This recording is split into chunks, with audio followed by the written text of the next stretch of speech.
ನಮಸ್ಕಾರ ರೀ ಎಲ್ಲರೂ ಹೆಂಗದೀರಿ? ಆರಾಮದಿರೇನು? ನಾವು ಆರಾಮದೀವಿ ನೋಡ್ರಿ. ನೀವು ಎಲ್ಲರೂ ಆರಾಮದ್ರಿ ಅಂತ ಅಂದ್ಕೊಂಡು ಇವತ್ತಿನ ಲಾಗ್ನ ಸ್ಟಾರ್ಟ್ ಮಾಡೋಣ. ಬರೀ ಇದು 2 ದಿವಸದಿಂದ ಲಾಗ್ ಆಗಿರೋದು ನೋಡ್ರಿ. ಶುಕ್ರವಾರ ಮತ್ತು ಶನಿವಾರದ ದಿನಾನ ಹೆಂಗಿತ್ತಂತ ನಿಮ್ಮ ಸಂಗಟ ಶೇರ್ ಮಾಡ್ತೀನಿ ರೀ. ಲಾಗ್ ಇಷ್ಟ ಆಗಿದ್ರೆ ಲೈಕ್ ಮಾಡಿ, ಶೇರ್ ಮಾಡಿ, ಸಬ್ಸ್ಕ್ರೈಬ್ ಮಾಡ್ಕೊಂಡು ಸಪೋರ್ಟ್ ಮಾಡಿರಿ.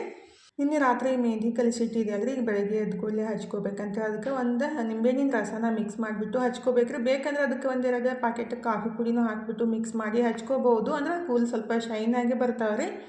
ಇಲ್ಲಾಂದ್ರೆ ಸ್ವಲ್ಪ ನಿಂಬೆಹಣ್ಣಿನ ರಸ ಹಾಕಿಬಿಟ್ರೆ ನಮ್ಗೆ ತಲೆಯೆಲ್ಲ ಕೆರೆತ ಬರೋದು, ಸಣ್ಣೆಲ್ಲ ತಲೆ ಒಳಗೆ ಬ್ಯಾಸ್ಗೆ ಒಳಗೆ ಉಳಿತ್ರ ಆಗ್ತಿರ್ತೈತಲ್ರಿ. ಅದು ಆಗಿಬಿಟ್ಟು ಕೆರೆತ ಬರ್ತಾ ಇರ್ತೈತಲ್ಲ, ಹಾಗಾಗಿ ಅದು ಕಮ್ಮಿ ಆಗುತ್ತೆ ನಿಂಬೆಹಣ್ಣಿನ ರಸ ಹಾಕಿಬಿಟ್ರೆ. ಅಂದರೆ ಡೈರೆಕ್ಟಾಗಿ ನಿಂಬೆಹಣ್ಣು ಹಚ್ಕೊಳಕ್ಕೆ ಹೋಗಬಾರ್ದು. ಅದ್ರ ಜೊತೆ ಅಲೋವೆರಾ ಅಥವಾ ಮೆಹಂದಿ ಸಂಗಟ ಮಿಕ್ಸ್ ಮಾಡಿ ಹಚ್ಕೊಂಡ್ಬಿಟ್ರೆ ಅದು ಕೆರೆತ ಬರೋದು ಕಮ್ಮಿ ಆಗುತ್ತೆ ರೀ.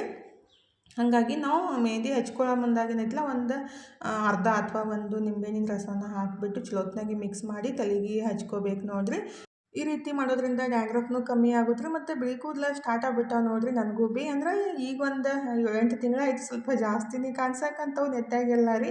ಕಲರ್ ಹಚ್ಕೊಬದ್ಲಿ ಈ ಥರ ಮೆಹಂದಿ ಹಚ್ಕೊಂಡ್ಬಿಟ್ರೆ ಸ್ವಲ್ಪ ಬೆಟ್ರ್ ಅಂತ ಅನ್ಸೋದ್ರಿ. ಅಂದ್ರೆ ಫುಲ್ ವೈಟ್ ಆಗೋದ, ಸ್ವಲ್ಪ ಕೆಂಪಾಗಿರ್ತಾವೆ. ಅಂದ್ರೆ ಕೆಲವೊಬ್ರು ಕೇಳ್ತಾ ಇರ್ತೀರಿ ಕಪ್ಪು ಆಗ್ತಾವೇನ್ರಿ ಅಕ್ಕ ಅಂತೇಳಿ. ಕಪ್ಪು ಆಗಂಗಿಲ್ಲ ರೀ, ಸ್ವಲ್ಪ ಬ್ರೌನ್ ಆಗ್ತಾವೆ. ಅಂದ್ರೆ ಭಾಳ ಕೆಂಪು ಇರಲ್ಲ, ಭಾಳ ಕಪ್ಪು ಇರಲ್ಲ, ಮೀಡಿಯಮ್ ಆಗಿರ್ತಾವೆ. ನಾವು ಕರೀದ ಅದು ಮೆಹಂದಿ ಬರುತ್ತಂದ್ರೆ ಅದನ್ನ ಹಚ್ಕೊಂಡ್ಬಿಟ್ರೆ ಎಲ್ಲ ಇದಿದ್ದಷ್ಟು ಒಂದು 4 ಕೂದಲು ಮತ್ತು ಬೆಳ್ಳಗಾಗ್ಬಿಡ್ತಾವೆ. ಅದಕ್ಕಾಗಿ ಸಣ್ಣ ಮಕ್ಕಳಿಗೆ ಹಿಡ್ಕೊಂಡು ದೊಡ್ಡವ್ರ ತನಕನೂ ಈ ರೀತಿ ಮೆಹಂದಿನ ಕಲಿಸ್ಬಿಟ್ಟು ಹಚ್ಕೋಬೋದು ನೋಡಿರಿ. ಅಂದ್ರೆ ಅದು ನ್ಯಾಚುರಲ್ ಆಗಿರುತ್ತಲ್ಲ, ಮತ್ತು ಸೈಡ್ ಎಫೆಕ್ಟ್ನೂ ಇರೋಂಗಿಲ್ಲ. ಮತ್ತು ನಾವು ಹೊರಗಡೆಯಿಂದ ಕಲರ್ ತಂದು ಹಚ್ಕೊಂಡಾಗ ಅವಾಗ ಚಲೋ ಅನಿಸುತ್ತೆ. ನೆಕ್ಸ್ಟ್ ಮತ್ತೊಂದು 15 ದಿವ್ಸನಾಗ ಮತ್ತು ಅದು ತೀರಾ ಜಾಸ್ತಿ ಬಿಳಿ ಆಗಿಬಿಟ್ಟು ಪ್ರಾಬ್ಲಮ್ ಆಗುತ್ತೆ. ಹಾಗಾಗಿ ಬಿಳಿ ಆದರೂ ಪರವಾಗಿಲ್ಲ, ಆದರೆ ಈ ರೀತಿ ಮೆಹಂದಿ ಹಚ್ಕೋದ್ರಿಂದ ನಮ್ಗೆ ಡ್ಯಾಂಡ್ರಫ್ನೂ ಕಮ್ಮಿ ಆಗುತ್ತೆ, ಕೂದಲು ಉದುರೋದು ಕಮ್ಮಿ ಆಗುತ್ತೆ, ಮತ್ತು ಕೂದಲು ಚಲೋತ್ನಾಗಿ ಬೆಳಿತಾವೆ ರೀ. ಇತ್ತೀಚೆಗೆ ನನಗೂ ಭೀ ಒಂದು 15 ದಿವಸ ಆಯಿತು. ಅಂದ್ರೆ ಏನು ಕತ್ತು ನೋವಾಗಿತ್ತಲ್ರಿ, ಅವಾಗ ಹಿಡ್ಕೊಂಡು ಸ್ವಲ್ಪ ಕೂದಲು ಜಾಸ್ತಿನೇ ಉದುರಾಕತ್ತವೆ. ಯಾಕಂದರೆ ಯೋಗ ಮಾಡೋದು ಬಿಟ್ಟಿದ್ದೀನಿ ಮತ್ತು ಜ್ಯೂಸ್ ಕುಡಿಯೋದಿಲ್ಲ ಬಿಟ್ಟಿದ್ದೀನಿ ರೀ. ಇನ್ನು ಸ್ಟಾರ್ಟ್ ಮಾಡಬೇಕು. ಯಾಕಂದರೆ ಕೂದಲು ಜಾಸ್ತಿ ಉದ್ರಾಕೆ ಸ್ಟಾರ್ಟ್ ಆಗ್ಯಾವ ಮತ್ತು ಬಾಡಿ ಒಳಗೆ ಸುಸ್ತು ಅಂತ ಅನ್ಸುತ್ತೆ ರೀ ನಾವು ಏನು ಯೋಗ ಮಾಡ್ಲಿಕ್ಕಂದ್ರೆ. ಈಗ ಮೆಹಂದಿ ಹಚ್ಕೊಂಡು 2 ತಾಸು ಬಿಟ್ಟು ತಲೆನೂ ವಾಶ್ ಮಾಡಿಬಿಟ್ಟು, ಅಂದರೆ ಶಾಂಪು ಹಾಕ್ತೇನೆ ವಾಶ್ ಮಾಡ್ಕೋಬೇಕ್ರಿ. ಇವಾಗಿದ್ರೆ ಟೈಮ್ 8 ಗಂಟೆ ಆಗಕ್ಕೆ ಬಂದೈತೆ ನೋಡಿರಿ. ನಾನು ಎಲ್ಲ ಜಳಕ ಎಲ್ಲ ಮುಗಿಸ್ಬಿಟ್ಟು ಶಾವ್ಗೆ ಮತ್ತು ಹಪ್ಪಳನ ಆರ್ಡರ್ ಬಂದಿತ್ತು ರೀ, ಅದನ್ನ ಕೊರಿಯರ್ ಮಾಡಬೇಕಿತ್ತು. ಹಾಗಾಗಿ ಪ್ಯಾಕ್ ಮಾಡಾಕಂತೀನಿ ನೋಡಿರಿ. ಪ್ಯಾಕಿಂಗ್ ಕೆಲಸ ಏನೈತಿಲ್ಲ ಭಾಳ ಸ್ವಲ್ಪ ಟೆನ್ಷನ್ ಅಂತ ಅನಿಸ್ತಿರ್ತೈತಿ. ಅಂದರೆ ಟೆನ್ಷನ್ ಅನ್ನೋಕ್ಕಿಂತ ಡಿಫಿಕಲ್ಟ್ ಅಂತ ಅನಿಸ್ತೈತೆ ರೀ. ಅಂದರೆ ನಾವು ಎಷ್ಟೇ ನೀಟಾಗೆ ಪ್ಯಾಕ್ ಮಾಡಿಬಿಟ್ರು ಕೆಲವೊಂದು ಸಲ ಕೊರಿಯರ್ ಆಫೀಸ್ ಒಳಗೆ ಆ ಕಡೆ ಈ ಕಡೆ ಒಗ್ದಾಗೇನೈತಲ್ರಿ, ಹಪ್ಪಳ ಮಾತ್ರ ಜಾಸ್ತಿ ಟೆನ್ಷನ್ ಕೆಲಸ ರೀ. ಯಾಕಂದ್ರೆ ನಾವು ಎಷ್ಟೇ ನೀಟಾಗಿ ಅದನ್ನ ಪ್ಯಾಕ್ ಮಾಡಿ ಕೊಟ್ಟು ಕಳ್ಸಿದ್ರು ಕೆಲವೊಂದು ಸಲ ಮುರಿದು ಬಿಡ್ತಾವ್ರಿ. ಹಾಗೆ ಆಗೈತಿ. ಹೇಳ್ತೀನಿ ಬರ್ರಿ. ಈಗಿದ್ರೆ ಬೆಂಗ್ಳೂರಿಗೆ 2 ಪಾರ್ಸಲ್ ಇತ್ತು ರೀ, ಮತ್ತು ಇಲ್ಲೇ ಲೋಕಲ್ 1 ಪಾರ್ಸಲ್ ಇತ್ತು. ಅದನ್ನ ಪ್ಯಾಕ್ ಮಾಡಿ ಇಟ್ಟಿದ್ದೀನಿ ರೀ. ಮತ್ತು ಅಡುಗೆನೂ ಮಾಡಿದೆ ರೀ. ಇವತ್ತು ನಾಷ್ಟಕ್ಕಿದ್ರೆ ಸೀಕರ್ನಿ ಚಪಾತಿ ರೀ. ಅದು ಡಬ್ಬು ಮೆಣಸಿನ್ಕಾಯಿ ಪಲ್ಯ ಇತ್ತಂತ ಬರೀ ಸೀಕರ್ನಿ ಚಪಾತಿ ಮಾಡಿದೆ. ಮತ್ತು ನಾಷ್ಟಕ್ಕೆ ಎಲ್ಲಿ ಮಾಡೋದು, ಅತಾಟಿಗೆ ಈಗ ಸೀಕರ್ನಿ ಚಪಾತಿ ಮಾಡಿಬಿಟ್ರೆ ಆಯಿತು. ಈಗ ಎಷ್ಟು ಬೇಕು ಅಷ್ಟು ಚಪಾತಿ ಮಾಡಿಬಿಟ್ರು. ಮತ್ತು ಮಧ್ಯಾಹ್ನ ಅದೇ ಹಿಟ್ಟಿಂದ ಚಪಾತಿ ಮಾಡಕ್ಕೆ ಬರುತ್ತೆ ಅಂತ ಹೇಳಿ ಎಲ್ಲರಿಗೂ ಸೀಕರ್ನಿ ಚಪಾತಿ ನಾಷ್ಟಕ್ಕೆ ಹಾಕಿ ಕೊಟ್ಬಿಟ್ಟು ನಾನು ಅದನ್ನೇ ನಾಷ್ಟ ಮಾಡಾಕಂತೀನಿ ನೋಡಿರಿ. ಡಬ್ಬು ಮೆಣಸಿನ್ಕಾಯಿ ಪಲ್ಯ ಇತ್ತಲ್ಲ, ಅಂದರೆ ಇದು 2-3 ದಿವಸ ಇದ್ರೂ ಹಾಳಾಗಂಗಿಲ್ಲ ರೀ. ಮತ್ತು ಫ್ರಿಜ್ನಾಗ ಇಟ್ಟಿದ್ದೆ, ಎತ್ತಿ ಬಿಸಿ ಮಾಡಿಬಿಟ್ಟು ಅದನ್ನು ಸ್ವಲ್ಪ ಹಚ್ಚಿ ನಾನು ನಮ್ಮ ಮನೆಯವ್ರಿಗೆ ಕೊಟ್ಟು ನಾನು ಪ್ಲೇಟ್ ಹಚ್ಕೊಂಡು ಊಟ ಎಲ್ಲ ಮುಗಿಸ್ಬಿಟ್ಟು ಸಿಲಿಂಡ್ರ್ ನಂಬರ್ ಹಚ್ಚಿದ್ದೀವಿ ರೀ. ಹಚ್ಬಿಟ್ಟು 1 ವಾರ ಆಗಕ್ಕೆ ಬತ್ತು, ಇನ್ನೂ ಸಿಲಿಂಡ್ರ್ ಬಂದೇ ಇತ್ತಿಲ್ಲ ರೀ. ಹಾಗಾಗಿ ಅಲ್ಲಿ ಆಫೀಸ್ಗೆ ಫೋನ್ ಹಚ್ಚಿದಾಗ ಇಲ್ಲೇ ಬಂದು ತೊಗೊಂಡು ಹೋರಂತ ಅಂದರು. ಅಂದ್ರೆ ನಮ್ಮ ಮನೆಯವ್ರಿಗೆ ಒಬ್ಬರು ಪರಿಚಯದವರು. ಹಾಗಾಗಿ ಹೋದ ತಕ್ಷಣ ಅಲ್ಲಿ ಸಿಲಿಂಡ್ರೂ ಸಿಗಲಿಲ್ಲ ರೀ. ಯಾಕಂದ್ರೆ ಅದು ಗಾಡಿ ಹೋಗೈತಂತ ಜಲ್ದಿ ಬರಬೇಕಿಲ್ರಿ ಅಂತೇಳಿ ಅವ್ರು ಅನ್ನಕತ್ತಿದ್ರು. ಅಂದರೆ 9 ಗಂಟೆಗೆಲ್ಲ ಗಾಡಿ ಇಲ್ಲಿ ಆಫೀಸ್ ಮುಂದೆ ಇರ್ತಾವೆ, 9 ಗಂಟೆಗೆಲ್ಲ ತೊಗೊಂಡು ಹೋಗ್ತಾರೆ, ನೀವು ಜಲ್ದಿ ಬರಬೇಕಿತ್ತು ಅಂತೇಳಿ ಅಂದರು. ಆಯ್ತು ರೀ, ನಾಳೆ ಮನೆಗೇ ತಂದು ಕೊಡ್ತೀವಿ ಅಂತ ಹೇಳಿದ್ರು. ಆದ್ರೂ ತಂದು ಕೊಟ್ಟೇ ಇಲ್ಲ ರೀ. ಅಂದರೆ ಶನಿವಾರ ತಂದು ಕೊಡ್ತೀನಿ ಅಂತ ಹೇಳಿದ್ರು. ತಂದು ಹಂಗೆ ವಾಪಸ್ ಇಟ್ವಿ. ಈಗಿದ್ರೆ ನಾನು ಶುಕ್ರವಾರ ನೋಡಿರಿ ನಮ್ಮ ಮನೆಯವರು ಮತ್ತು ತನು ಇದ್ರೆ ಪಾರ್ಸಲನ್ನು ಕೊರಿಯರ್ಗೆ ಹಾಕಕ್ಕೆ ಹೋಗಿದ್ರು. ನಾನಿದ್ರೆ ಕೂತು ಏನು ಮಾಡೋದಂತೇಳಿ ಅಕ್ಕಿ ಎಲ್ಲ ಸ್ವಚ್ಛ ಮಾಡಿಬಿಟ್ಟು ತೊಳ್ಯಾಕಂತಿದ್ರೆ. ಅಂದರೆ ಇದು ಒಂದು 5-6 ಸಲ ಸ್ವಚ್ಛಾಗಿ ತೊಳೆದು ನೆಳ್ಳಾಗ ಒಣಗಿಸ್ಬೇಕಾಗುತ್ತೆ ರೀ. ಅಂದರೆ ಒಂದು 2-3 ದಿವಸ ಆದ್ರೂ ಮಿನಿಮಮ್ ಒಣಗಬೇಕಾಗುತ್ತೆ ರೀ. ಅಂದರೆ ಇವಾಗ ಬ್ಯಾಸ್ಗೆಗೆ ಒಂದು 2 ದಿವ್ಸಿಗೆ ಒಣಗ್ತಾವೆ ರೀ. ಅಕ್ಕಿ ಇದ್ರೆ ಒಂದು 4-5 ಸಲ ಸ್ವಚ್ಛಾಗಿ ತೊಳೆದ್ಬಿಟ್ಟು ಒಣಗ್ಸಕ್ಕೆ ಹಾಕಿದ್ದೀನಿ ರೀ. ಇದ್ರೆ ನೆಳ್ಳಾಗನ ಒಣಗಿಸ್ಬೇಕು ರೀ, ಬಿಸಿಲಿಗೆ ಹಾಕಿಬಿಟ್ಟು ಒಣಗಿಸಕ್ಕೆ ಹೋಗಬಾರ್ದು ಅಕ್ಕಿ ರೀ. ಹಾಗಾಗಿ ಅವನು ತೊಳೆದ್ಬಿಟ್ಟು ಒಣಗಿಸೋಕೆ ಹಾಕಿದ್ದೀನಿ. ಈಗಿದ್ರೆ ನಮ್ಮ ಮನೆಯವರು ಮತ್ತು ತನು ಇದ್ರೆ ನಾಳೆ ಮುದೋಳಕ್ಕೆ ಶಾವ್ಗಿನ ಕೊಟ್ಟು ಕಳ್ಸೋದಿತ್ತು 5 kg ಅಂದ್ರೆ ಬಸ್ಸಿಗೆ ಇಡೋದಿತ್ತು ರೀ. ಬಸ್ಸಿಗೆ ಇಟ್ಟಾಗೇನಿತ್ತಲ್ಲ ಅದು ಕೊರಿಯರ್ ಚಾರ್ಜ್ ಕಮ್ಮಿ ಆಗುತ್ತೆ ರೀ, ಇಲ್ಲಾಂದ್ರೆ ಕೊರಿಯರ್ ಚಾರ್ಜ್ ಜಾಸ್ತಿ ಆಗಿಬಿಟ್ಟು ಅದು ತೊಗೊಳೋರಿಗೂ ಸ್ವಲ್ಪ ಕಷ್ಟ ಅಂತ ಅನಿಸುತ್ತೆ. ನಾವು ಕಮ್ಮಿ ಕೊಡ್ಬೇಕಂತಂದ್ರೂ ಅಂದರೆ ಇನ್ನಷ್ಟು ಶಾವ್ಗೆ ರೇಟ್ ಒಳಗೆ ಕಮ್ಮಿ ಮಾಡ್ಬೇಕಂತಂದ್ರು ಅದ್ರೊಳಗೆ ಜಾಸ್ತಿ ಏನು ಉಳಿಯಂಗಿಲ್ಲ ರೀ. ಯಾಕಂದರೆ ಕೊರಿಯರ್ ಚಾರ್ಜ್ 80 ರೂಪಾಯಿ kg, ಮತ್ತು ಅದು ಮ್ಯಾಲಿಂದ ಏನೈತಲ್ಲ ರೀ, ಒಂದು 100-200 ಗ್ರಾಮ್ ಆದರೆ ಅದಕ್ಕೂ 10-20 ರೂಪಾಯಿ ನಾವೇ ಕೈದಿಂದನೇ ಕೊಡಬೇಕು. ಮನೆಯೂ ಹಾಗೆ ಐತ್ರಿ. ಬೆಂಗ್ಳೂರಿಗೆ 3 ಪಾರ್ಸೆಲ್ ಕಳ್ಸೋದಿತ್ತಲ್ಲ, 110 ರೂಪಾಯಿ ಎಷ್ಟ್ರಾನೇ ತೊಗೊಂಡ್ರು ಅವರು. ಹಂಗೆ ಮಾಡ್ತಾರೆ, ಏನೂ ಮಾಡೋಕ್ಕಾಗಂಗಿಲ್ಲ ರೀ. ಹಾಗಾಗಿ ಬಸ್ಸಿಗೆ ಇಟ್ಟರೆ ಏನೈತಲ್ಲ ಕಾಸ್ಟ್ನೂ ಕಮ್ಮಿ ಆಗುತ್ತೆ, ಕೊರಿಯರ್ ಚಾರ್ಜ್ನು, ಮತ್ತು ತೊಗೊಳೋರ್ಗೂ ಈಜಿ ರೀ. ನಮಗೂ ಅಷ್ಟು ಟೆನ್ಷನ್ ಅಂತ ಅನ್ಸಂಗಿಲ್ಲ. ಅಂದ್ರೆ ಮತ್ತೊಬ್ರಿಗೂ ಸ್ವಲ್ಪ ಕಮ್ಮಿ ಆದರೆ ಬೆಸ್ಟ್ ಅಂತ ನನಗೆ ಅನಿಸುತ್ತೆ. ಆದರೆ ಕೊರಿಯರ್ ಚಾರ್ಜ್ ಭಾಳ ಜಾಸ್ತಿ ಆಗುತ್ತೆ ರೀ. ಕಮ್ಮಿ ಇದ್ದರೆ ಯಾರಿಗಾರೆ ಗೊತ್ತಿದ್ರೆ ಅದ್ರ ಬಗ್ಗೆ ಕಮೆಂಟ್ ಮಾಡಿರಿ, ನನಗೂ ಅಷ್ಟೊಂದೇನು ಗೊತ್ತಿಲ್ಲ. ನಮ್ಮ ಮನೆಯವರು ತನು ಪ್ಯಾಕ್ ಮಾಡಾಕತ್ತಿದ್ರು. ನಾನು ಈ ಕಡೆ ಇದ್ದರೆ ಅನ್ನ ಮಸಾಲೆ ರೈಸ್ ಮಾಡೋದಂತ ರೆಡಿ ಮಾಡ್ಕೊಳಕಂತಿದ್ದೆ ನೋಡಿರಿ. ಬೆಳಗ್ಗೆ ಮತ್ತು ಮಧ್ಯಾಹ್ನ ಚಪಾತಿನೇ ಊಟ ಮಾಡಿದ್ವಿ. ಈಗಿದ್ರೆ ಮಸಾಲೆ ರೈಸ್ ಮಾಡಿಬಿಟ್ಟು ಊಟ ಮಾಡೋಣ ಅಂತೇಳಿ ನಾಳೆ ಮುದೋಳಕ್ಕೆ ಬಸ್ಸಿಗೆ ಇಡ್ಬೇಕಂತ ಪ್ಯಾಕ್ ಮಾಡಾಕಂತೀವಿ ನೋಡಿರಿ. ಸಮೀಪಿದ್ರೆ 100 ರೂಪೀಸ್ ಅಷ್ಟೇ ತೊಗೋತಾರೆ, ದೂರ ಇದ್ದರೆ 200 ರೂಪಾಯಿ ತೊಗೋತಾರೆ. ಅಂದರೆ 2-3 ತಾಸಿನ ದಾರಿ ಇದ್ದರೆ ಒಂದು 100 ರೂಪೀಸ್ ತೊಗೊತಾರೆ, ಮತ್ತು 5-6 ತಾಸಿನ ದಾರಿ ಇದ್ದರೆ 200 ರೂಪಾಯಿ ತೊಗೊತಾರೆ. ಅಂದರೆ ಕಮ್ಮಿ ಆಗುತ್ತೆ. ಅಂದರೆ ನೀವು 10 kg ತನಕನೂ ಕೊಡ್ಬೋದು. ಆದರೆ ಕೊರಿಯರ್ ಆಫೀಸ್ಗೆ ಅಂದರೆ ಸ್ವಲ್ಪ ಜಾಸ್ತಿ ಅಮೌಂಟ್ ಹೋಗುತ್ತೆ ರೀ. ಅಂದರೆ ತೊಗೊಳೋರಿಗೆ ಕಷ್ಟ, ನಮಗೂ ಬೇಸರ ಅಂತ ಅನಿಸುತ್ತೆ, ಏನಪ್ಪ ಇಷ್ಟು ದುಡ್ಡು ಕೊಡಬೇಕಲ್ಲ ಅವರು ಅಂತ ಹೇಳಿದ್ರೆ. ಈಗ ಮಸ್ತಾಗಿ ಮಸಾಲೆ ರೈಸ್ನು ಮಾಡಿ ಊಟನೂ ಸ್ಟಾರ್ಟ್ ಮಾಡಿದ್ದೀವಿ ನೋಡಿರಿ. ಮನುಗೆ ನಮ್ಮ ಮನೆಯವ್ರಿಗೆ ಕರೆದೆ, ಅವ್ರು ಊಟನೇ ಆಮೇಲೆ ಮಾಡ್ತೀನಿ ಅಂತ ಅನ್ನಕತ್ರ. ಅದಕ್ಕಾಗಿ ನಾನೇ ಸಿಟ್ಟು ಮಾಡಿಕೊಂಡು ಫಸ್ಟ್ ಪ್ಲೇಟ್ ಹಚ್ಕೊಂಡು ಊಟ ಸ್ಟಾರ್ಟ್ ಮಾಡಿದ್ದೀನಿ ನೋಡಿರಿ. ಹಂಗೆ ರೀ, ಹಪ್ಪಳ ಮತ್ತು ಸಂಡ್ಗೆ ಫ್ರೈ ಮಾಡಿದ ತಕ್ಷಣ ಅದನ್ನೇ ಸ್ವಲ್ಪ ತಿಂದುಬಿಡ್ತಾರೋ, ಆಮೇಲೆ ಊಟ ಮಾಡಿರಿ ಅಂತ ಹೇಳಬೇಕಾಗುತ್ತೆ. ಅದಕ್ಕಾಗಿ ನೀವು ಯಾವಾಗ ಊಟ ಮಾಡ್ತೀರಿ ಮಾಡಿರಿ, ನಾನಂತೂ ಊಟ ಮಾಡ್ತೀನಿ ಅಂತ ಪ್ಲೇಟ್ ಹಚ್ಕೊಂಡ್ಬಂದು ಊಟ ಎಲ್ಲ ಮುಗಿಸ್ಬಿಟ್ಟು, ಇದು ನೆಕ್ಸ್ಟ್ ಡೇ ನೋಡಿರಿ. ಅಂದರೆ ಶನಿವಾರ ಬೆಳಗ್ಗೆ ಎದ್ದ ಕೂಡಲೇ ಕ್ಲೀನಿಂಗ್ ಕೆಲಸ ಸ್ಟಾರ್ಟ್ ಮಾಡಿದ್ದೀನಿ ನೋಡಿರಿ. ನಮ್ಮ ಹೆಣ್ಮಕ್ಳಿಗಂತೂ ಎಷ್ಟೇ ಮನೆ ಸ್ವಚ್ಛ ಮಾಡಿದ್ರೂ ಅದನ್ನ ಮತ್ತೆ ಪದೇ ಮಾಡೋದೇ ಕೆಲಸ ಆಗ್ಬಿಡುತ್ತೆ ರೀ. ಯಾಕಂದರೆ ನಾವು ದಿನ ಯೂಸ್ ಮಾಡೋದಂದ್ರೆ ಹೊಲಸು ಆಗೇ ಆಗುತ್ತೆ ರೀ. ಹಾಗಾಗಿ ಬೆಳಗ್ಗೆ ಎದ್ದ ಕೂಡಲೇ ಫಸ್ಟಿಗೆ ರಾತ್ರಿನೇ ಒರೆಸಿ ಇಟ್ಟಿರ್ತೀನಿ. ಮತ್ತೊಂದು ಸಲ ಬೆಳಗ್ಗೆ ಹಸಿ ಬಟ್ಟೆಲಿ ಎಲ್ಲ ಗ್ಯಾಸ್ ಕಟ್ಟಿ ಗ್ಯಾಸ್ ಸ್ಟವ್ ಎಲ್ಲ ಒರೆಸ್ಬಿಟ್ಟು ಕುಡಿಯೋ ನೀರಿನೆಲ್ಲ ತಿಕ್ಕಿ ತೊಳೆದು ಅಂತೇಳಿ ಈ ತಾಮ್ರ ಹಿತ್ತಾಳಿ ಬಾಂಡೆ ಯೂಸ್ ಮಾಡೋದಂದ್ರೆ ಒಂದು ದೊಡ್ಡ ಕೆಲಸನೇ ರೀ. ಯಾಕಂದರೆ ನಾವು ಎಷ್ಟೇ ತಿಕ್ಕಿಬಿಟ್ರೂ ಮತ್ತೆ ಒಂದು 2 ದಿವಸಿಗೆ ಕಪ್ಪಾಗೋಕ್ಕೆ ಸ್ಟಾರ್ಟ್ ಮಾಡಿಬಿಡ್ತಾವೆ ರೀ. ಹಾಗಾಗಿ ಮತ್ತೆ ಪದೇ ತಿಕ್ಕಬೇಕಾಗುತ್ತೆ. ಈ ಸಲ ಅಂತೂ 15 ದಿವಸ ಮ್ಯಾಲಾಯಿತು ತಿಕ್ಕೇ ಇದ್ದಿಲ್ಲ ರೀ. ಅಂದರೆ ನಿಂಬೆಹಣ್ಣು ಸಬೀನ ಹಚ್ಚಿ ತಿಕ್ಕಿತ್ತಿಲ್ಲ, ಬರೀ ಸೋಪ್ ಹಚ್ಚಿ ತಿಕ್ಕಿ ತೊಳೆದು ತುಂಬ್ತಿದ್ದೆ. ಆದರೆ ಸೋಪ್ ಹಚ್ಚಿ ತಿಕ್ಕಿ ತೊಳೆದಾಗ ಏನಿತ್ತಂದ್ರೆ ಅದು ಕಲಿ ಎಲ್ಲ ಹೋಗಂಗಿಲ್ಲ, ಅಂದರೆ ಬೆಳ್ಳಗೆ ಆಗಂಗಿಲ್ಲ ರೀ. ಈ ಥರ ಸಬೀನ ಮತ್ತು ನಿಂಬೆಹಣ್ಣು ಅಥವಾ ಹುಣಸೆಹಣ್ಣು ಹಚ್ಚಿ ತಿಕ್ಕಿದಾಗ ಏನಿತ್ತಲ್ಲ ನೀಟಾಗಿ ಸ್ವಚ್ಛ ಆಗುತ್ತೆ. ಅಂದರೆ ಭಾಳ ದಿವಸ ಬಿಟ್ಟಷ್ಟು ತಿಕ್ಕಾಕ ಭಾಳ ತನಕ ಟೈಮ್ ತೊಗೋತ್ರಿ. ಈಗ 15 ನಿಮಿಷ ಆಗಿರ್ಬೇಕು ಅದನ್ನ ಒಂದೇ ತಿಕ್ಕಾಕ. ಈಗ ತಿಕ್ಕಿ ತೊಳೆದಿಟ್ಬಿಟ್ಟು ಸಿಂಕ್ ಮತ್ತು ಎಲ್ಲ ತಿಕ್ಕಿ ತೊಳ್ಯಾಕಂತೀನಿ ನೋಡಿರಿ. ನಾವು ಎಷ್ಟೇ ಸ್ವಚ್ಛ ಮಾಡಿದ್ರು ಮತ್ತೆ ಒಂದು 4-5 ತಾಸ್ನಾಗ ಹೊಲಸೇ ಆಗ್ಬಿಡುತ್ತೆ. ಅಂದರೆ ಊಟ ಎಲ್ಲ ಮುಗಿಸಿ ಪ್ಲೇಟ್ ಇಟ್ಟು ಕೈ ತಗೊಂಡ ತಕ್ಷಣ ಮತ್ತೆ ಹಂಗೆ ಆಗ್ತಾ ಇರ್ತೈತ್ರಿ. ಹಂಗೆ ಡೈಲಿ ಸ್ವಚ್ಛ ಮಾಡ್ತಾನೆ ಇರಬೇಕಾಗುತ್ತೆ.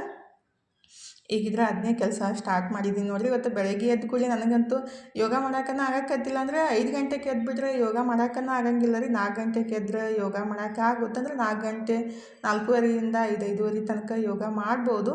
ನಾನು ಸ್ವಲ್ಪ ಲೇಟಾಗಿ ಹೇಳಕ್ಕಂತೀನಿ. ಆದಷ್ಟು 4-4:15 ಎದ್ಬಿಡ್ಬೇಕಂತ ಅಂದ್ಕೊತೀನಿ. ಮತ್ತು ಇನ್ನೊಂದು ಸ್ವಲ್ಪ ಮನ್ಕೋಣಂತ ಅಂದಾಗ ಮತ್ತೆ ಲೇಟನೇ ಆಗಿಬಿಡುತ್ತೆ ರೀ.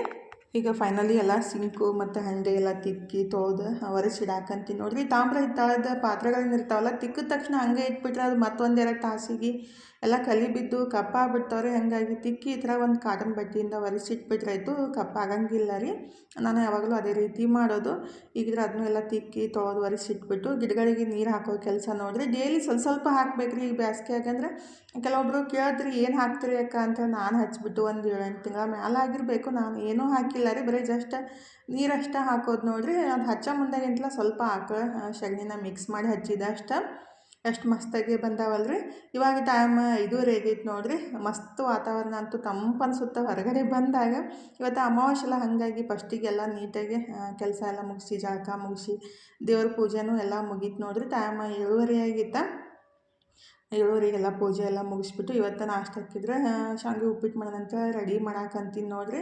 ನನ್ನ ಮಕ್ಕಳಿಗೆ ನಮ್ಮ ಮನೆಯವರಿಗಂತೂ ಡೈಲಿ ಮಾಡಿಕೊಟ್ರು ಇಷ್ಟ ಆಗುತ್ತೆ. ನನಗೆ ಅಷ್ಟು ಇಷ್ಟ ಆಗಂಗಿಲ್ಲ ರೀ. ನಂಗೆ ಚಪಾತಿ ಬಿಸಿ ಬಿಸಿ ರೊಟ್ಟಿ ಇದ್ದರೆ ಜಾಸ್ತಿ ಇಷ್ಟ ಆಗುತ್ತೆ. ಅವ್ರಿಗೆ ಮಾತ್ರ ಚಪಾತಿ ರೊಟ್ಟಿ ಅಷ್ಟು ಇಷ್ಟ ಆಗಂಗಿಲ್ಲ. ಬೆಳಗಿನ ಟೈಮ್ದಾಗ ಈ ಥರ ಏನಾರು ಉಪ್ಪಿಟ್ಟು ಅವಲಕ್ಕಿ ಮಾಡಿಕೊಟ್ರೆ ಅವ್ರಿಗೆ ಇಷ್ಟ ಆಗುತ್ತೆ.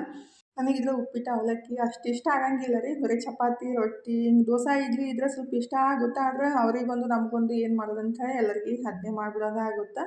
ಈಗ ಫೈನಲಿ ನಾಷ್ಟ ಎಲ್ಲ ಮುಗಿಸ್ಬಿಟ್ಟು ಮನೋಗೂ NCC ಕ್ಲಾಸಿಗೆ ಬಿಟ್ಟು ತನು ಮತ್ತು ನಮ್ಮ ಮನೆಯವರು ಮುದೋಳಕ್ಕೆ ಶಾವಿಗೆ ಕಾಸೋದಿತ್ತು ರೀ. ಇಲ್ಲೇ ಲೋಕಲ್ ಹಪ್ಪಳ ಮತ್ತು ಸಂಡ್ಗೆ ಕೇಳಿದ್ರೆ ಹಾಗಾಗಿ ಅದನ್ನೂ ಪ್ಯಾಕ್ ಮಾಡಿಬಿಟ್ಟು ಕೊಟ್ಟಿದ್ದೀನಿ ರೀ. ತೊಗೊಂಡು ಕೊಟ್ಟು ಬರ್ತಾರಂತ. ನನ್ನ ಮಗಳಿದ್ರೆ ಎಲ್ಲರೇ ಹೋಗೋದಂದ್ರೆ ಸಿಕ್ಕಾಪಟ್ಟೆ ಖುಷಿ ರೀ. ಆಯಿತು ಹೋಗಪ್ಪ, ನಾನು ಬಟ್ಟೆ ತೊಳೆಯೋದು ಮತ್ತು ಅಡುಗೆ ಮಾಡೋದು ಕೆಲಸರೇ ಆಗ್ತಾವೆ, ಮತ್ತು ನಾನು ಹೊರಗೆ ಹೋಗಿ ಮತ್ತು ಮನೆಗೆ ಬಂದು ಕೆಲಸ ಮಾಡೋದು ನನಗೂ ಬೇಸರ ಆಗುತ್ತಂತೇಳಿ ತನನ ಕಳ್ಸಾಕತ್ತಿದ್ದು ನೋಡಿರಿ. ತನಗಂತೂ ಮನ್ಯಾಗಿದ್ದರೆ ಜಾಸ್ತಿ ಟೆನ್ಷನ್. ಹೊರಗೆ ಹೋಗ್ಬಿಟ್ರೆ ಫುಲ್ ಖುಷಿ ಆಗ್ಬಿಡ್ತಾಳೆ. ಪಾರ್ಸಲ್ ಕೊಟ್ಟು ಇವತ್ತು ಅಮಾವಾಸ್ಯೆ ಇತ್ತು ಮತ್ತು ಶನಿವಾರ ಇತ್ತಲ್ಲ ರೀ. ಹಾಗಾಗಿ ಶನಿ ಮಹಾತ್ಮನ ಗುಡಿಗೆ ಮತ್ತು ರಾಮ ಮಂದಿರ ಅಂದರೆ ಬಿಜಾಪುರ ಒಳಗೆ ರಾಮ ಮಂದಿರ ಮತ್ತು ಶನಿದೇವ್ರ ಗುಡಿ ಒಟ್ಟಿಗೆ ಅದಾವ್ರಿ. ಅಂದರೆ ಈ ಕಡೆ ಶನಿದೇವ್ರ ಗುಡಿ ಮತ್ತು ಆ ಕಡೆ ರಾಮ ಮಂದಿರ ಹತ್ತಿನೇ ಅದಾವೆ. ಹಾಗಾಗಿ 2 ಕಡೆ ಹೋಗಿ ನಮಸ್ಕಾರ ಮಾಡಿಕೊಂಡು ಬಂದರು. ಹಾಗಾದ್ರೆ ಮೊನ್ನೆ ಏನಿತ್ತಲ್ಲ, ನಾನು 3 ಪಾರ್ಸಲನ್ನು ಬೆಂಗ್ಳೂರಿಗೆ ಕಳಿಸಿದ್ದೆ ರೀ. ಹಪ್ಪಳ ಮತ್ತು ಶಾವ್ಗಿನ ಒಬ್ಬರಿಗೆ ಹಪ್ಪಳನ ಚೆಂದಾಗಿ ಹೋಗ್ಬಿಟ್ಟವು, ಒಬ್ರಿಗೆ ಏನೈತಿಲ್ಲ ಹಪ್ಪಳನ ಎಲ್ಲ ಮುರಿದ್ಬಿಟ್ಟು ಹೋಗ್ಯಾವ. ಹಾಗಾಗಿ ಜಾಸ್ತಿ ಬೇಜಾರಂತ ಅನ್ಸಕತ್ತಿತ್ತು. ಇಲ್ಲೇನು ಕಮೆಂಟ್ ಆ್ಯಡ್ ಮಾಡಿದ್ದೀನಲ್ರಿ, ಅವರಿಗಂತೂ ಜಾಸ್ತಿ ಹಪ್ಪಳ ಇಷ್ಟ ಆಗ್ಬಿಟ್ಟವಂತ, ಟೇಸ್ಟ್ನು ಸಖತ್ತಾಗ್ಯಾವ, ಮತ್ತು ಇನ್ನಷ್ಟು ಹಪ್ಪಳನ ಕಳಿಸ್ರಿ ಅಂತೇಳಿ ಅವರು ಕಮೆಂಟ್ ಮಾಡಿದರು. ಆದರೆ ಕೆಲವೊಬ್ಬರಿಗೆ ಅಂದರೆ ಒಬ್ರಿಗೆ ಏನೈತಿಲ್ಲ ಜಾಸ್ತಿ ಮುರಿದ್ಬಿಟ್ಟು ಹಪ್ಪಳ ಹೋಗಿ ರೀಚ್ ಆಗ್ಯಾವ. ಹಾಗಾಗಿ ಜಾಸ್ತಿ ಬೇಜಾರಂತ ಅನ್ಸಕತ್ತಿತ್ತು. ಯಾವುದೇ ವಸ್ತು ರೀ ನಾವು ತೊಗೊಂಡಾಗ ಅದನ್ನ ನೀಟಾಗಿ ಹೋಗಿ ಮುಟ್ಟಿದಾಗ ಮತ್ತು ಅವ್ರಿಗೆ ನೀಟಾಗಿ ಬಂದು ತಲುಪಿದಾಗ ಏನೈತಿಲ್ಲ ಖುಷಿ ಆಗುತ್ತೆ. ಅವ್ರಿಗಿಂತ ಜಾಸ್ತಿ ನನಗೆ ಬೇಜಾರು ಅನ್ಸೈತೆ ರೀ ಅವರು ಹಪ್ಪಳನ ಮುರಿದಿದ್ದು ಫೋಟೋ ಆಗಲಿ ಮತ್ತು ಕಮೆಂಟ್ ಮಾಡಿದಾಗ. ಯಾಕಂದ್ರೆ ನಮ್ಮ ಥರನೇ ಅಲ್ರಿ ಎಲ್ಲರೂ, ನಮಗೂ ಯಾವುದೇ ವಸ್ತು ತೊಗೊಂಡಾಗ ಅದು ನೀಟಾಗಿ ಬಂದಾಗ ಜಾಸ್ತಿ ಖುಷಿ ಆಗುತ್ತೆ. ಏನಾದರೂ ಪ್ರಾಬ್ಲಮ್ ಆದಾಗ ಏನೈತಿಲ್ಲ ಜಾಸ್ತಿ ಬೇಜಾರಂತ ಅನಿಸುತ್ತೆ. ನನಗಂತೂ ನಿನ್ನೆ ಅವ್ರ ಕಮೆಂಟ್ ನೋಡಿಬಿಟ್ಟು ಜಾಸ್ತಿನೇ ಬೇಜಾರಾಯಿತು. ಮತ್ತೊಂದು ಸಲ ಸಾರಿ ರೀ. ಯಾಕಂದರೆ ಕೊರಿಯರ್ ಆಫೀಸ್ನಾಗ ಕೆಲವೊಂದು ಸಲ ಆ ಥರ ಮಿಸ್ಟೇಕ್ ಆಗಿರ್ತೈತಿ. ನಾನು ಏನೂ ಮಾಡೋಕ್ಕಾಗಂಗಿಲ್ಲ ರೀ. ನಾನು ಪ್ಯಾಕ್ ಮಾಡಬೇಕಾದ್ರೆ ನೀಟಾಗಿಯೇ ಪ್ಯಾಕ್ ಮಾಡಿದ್ದೀನಿ. ಬಟ್ ಏನು ಮಾಡೋದ್ರಿ, ಕೆಲವೊಂದು ಸಲ ಆ ಥರ ಆಗ್ತಿರ್ತೈತಿ. ಮತ್ತೊಮ್ಮೆ ಸಾರಿ ರೀ. ಯಾಕಂದ್ರೆ ಮಿಸ್ಟೇಕ್ ಆದಾಗ ಎಲ್ಲರಿಗೂ ಬೇಜಾರಂತ ಅನ್ಸೋದು. ನನಗಾದ್ರೂ ಅಷ್ಟೇ ರೀ. ಏನಾದರೂ ತೊಗೊಂಡಾಗ ನೀಟಾಗಿ ಬಂದಾಗ ಜಾಸ್ತಿ ಖುಷಿ ಆಗುತ್ತೆ. ಏನಾದರೂ ಮಿಸ್ಟೇಕ್ ಆದಾಗ ನನಗೂ ಬೇಸರ ಅಂತ ಅನಿಸುತ್ತೆ, ಬೇಜಾರನೂ ಆಗುತ್ತೆ ರೀ. ಎಲ್ಲರೂ ನಮ್ಮ ಥರನೇ ಅಲ್ರಿ. ಎಲ್ಲರಿಗೂ ನಾವು ಏನಾದರೂ ಒಂದು ವಸ್ತು ಆಗಲಿ ಮತ್ತು ಏನಾದರೂ ತೊಗೊಂಡಾಗ ಅದನ್ನ ನೀಟಾಗೆ ಬಂದು ರೀಚ್ ಆದಾಗ ಖುಷಿ ಆಗುತ್ತೆ. ಇಲ್ಲಾಂದರೆ ಈ ಥರ ಹಪ್ಪಳ ಎಲ್ಲ ಮುರಿದು ಅಂದಾಗ ಸ್ವಲ್ಪ ಜಾಸ್ತಿ ಬೇಜಾರನೂ ಆಗುತ್ತೆ ರೀ. ಯಾಕಂದ್ರೆ ಇಷ್ಟಪಟ್ಟು ತೊಗೊಂಡಾಗ ಆ ಥರ ಆಗಿದಾಗ ಬೇಸರ ಅಂತ ಅನಿಸುತ್ತೆ. ಅವ್ರಿಗಿಂತ ಜಾಸ್ತಿ ನನಗೆ ನಿನ್ನೆ ಹಿಡ್ಕೊಂಡಾಯ್ತು, ಭಾಳ ಅಂದ್ರೆ ಭಾಳ ಬೇಜಾರಾಯಿತು. ಏನೂ ಮಾಡೋಕ್ಕಾಗಂಗಿಲ್ಲ ರೀ. ಸಾರಿ, ಮತ್ತೇನು ಮಾಡೋದ್ರಿ. ಈಗಿದ್ರೆ ಫೈನಲಿ ಅಡುಗೆ ಎಲ್ಲ ಮುಗಿಸ್ಬಿಟ್ಟು ಊಟ ಮಾಡಾಕಂತೀನಿ ನೋಡಿರಿ. ಟೈಮ್ 3 ಗಂಟೆ ಆಗಿ ಹೋಗೈತಿ. ಇವಾಗಿದ್ರೆ ಊಟ ಸ್ಟಾರ್ಟ್ ಮಾಡಿದ್ದೀನಿ. ಟೈಮ್ ಆಗಿ ಹೋದ ತಕ್ಷಣ ಊಟ ಮಾಡೋಕೆ ಅನ್ಸುತ್ತೆ ರೀ. ಮತ್ತು ಸಂಜೆ ಒಳಗೆ ಹೊಸ ಆಗುತ್ತಂತ ಊಟ ಮುಗಿಸ್ಬಿಟ್ಟು ನನ್ನ ಕೆಲಸ ನಾನು ಸ್ಟಾರ್ಟ್ ಮಾಡಿದ್ದೀನಿ ನೋಡಿರಿ. ಅಂದ್ರೆ ಹಪ್ಪಳ ಮಾಡೋಕ್ಕಂತ ಅಕ್ಕಿ ಏನು ತೊಳೆದು ಹಾಕಿದ್ದೆ ಅಲ್ರಿ, 2 ದಿವಸ ಆಗಿತ್ತು. ಹಂಗಾಗಿ ಅಕ್ಕಿನ ಹಸನು ಮಾಡಿ ಇಟ್ಟರಾಯ್ತು. ನಾಳೆ ಮತ್ತು ರವಿವಾರ ಐತಿ, ಕಾಯಿಪಲ್ಲೆ ತರೋದು, ಖಾರ ಕುಡ್ಸಕ್ಕೆ ಮೆಣ್ಸಿನ್ಕಾಯಿ ಅದೆಲ್ಲ ತರಬೇಕಾಗೈತಿ. ಟೈಮ್ ಸಾಲಂಗಿಲ್ಲ ರೀ. ನಾಳೆ ಸಂಜೆಗೆ ಬೀಸ್ಕೊಂಡು ಬರೋಕ್ಕಾಗುತ್ತಂತ ಇವಾಗಿದ್ರೆಲ್ಲ ಸ್ವಚ್ಛ ಮಾಡಿ ಇಡಾಕಂತೀನಿ ನೋಡಿರಿ. ಅಂದರೆ ಸ್ವಚ್ಛಗೆ 5 ಸಲ ತೊಳೆದು ಅದನ್ನ ಒಣಗಿಸಿ ಆಮೇಲೆ ಕ್ಲೀನ್ ಮಾಡಿಬಿಟ್ಟು ಹಿಟ್ಟು ಮಾಡಿಸ್ಕೊಂಬರ್ಬೇಕು ರೀ. ಈ ಸಲ ಸ್ವಲ್ಪ ನಾನು ಡಿಫ್ರೆಂಟಾಗಿ ಹಿಟ್ಟು ಮಾಡಿಸೋಣಂತ ಅಂದ್ಕೊಂಡಿದ್ದೀನಿ. ಅಂದರೆ ಉದ್ದಿನಬೇಳೆ, ಸಾಬುದಾನಿ, ಮೆಂತ್ಯ ಹಾಕಿಬಿಟ್ಟು, ಯಾಕಂದರೆ ಟೇಸ್ಟು ಇರಬೇಕು ಮತ್ತು ತಿನ್ನೋಮ್ದಾಗ ಮಸ್ತಾಗಿ ಆಗಿರ್ಬೇಕಂತ ಹೇಳಿ ಮತ್ತು ಈ ಸಲ ನಾನು ಒಂದು 4 ರೀತಿ ಹಪ್ಪಳನ ಮಾಡೋಣಂತ ಹೇಳಿ. ಅಂದ್ರೆ ಉಳ್ಳಾಗಡ್ಡಿ ಬೆಳ್ಳುಳ್ಳಿ ಹಾಕಿದ್ದು ಮತ್ತು ಪಾಲಕ್ ಹಪ್ಪಳ, ಕರ್ಬೇವಿನ ಹಪ್ಪಳ ಮತ್ತು ಪ್ಲೇನ್ ಹಪ್ಪಳ ಮಾಡೋಣಂತ ಅಂದ್ಕೊಂಡಿದ್ದೀನಿ ರೀ. ಅಂದರೆ ಸ್ವಲ್ಪ ಡಿಫ್ರೆಂಟಾಗಿರುತ್ತೆ ಟೇಸ್ಟ್. ಮತ್ತು ಯಾರಿಗೆ ಯಾವ ರೀತಿ ಹಪ್ಪಳ ಬೇಕಂದ್ರೆ ಆ ಥರನೇ ಮಾಡಿಕೊಡ್ಬೇಕಂತ ಹೇಳಿ. ಯಾಕಂದರೆ ಒಬ್ಬೊಬ್ರಿಗೆ ಒಂದೊಂದು ಟೇಸ್ಟ್ ಇಷ್ಟ ಆಗುತ್ತಲ್ಲ, ಅದಕ್ಕಾಗಿ.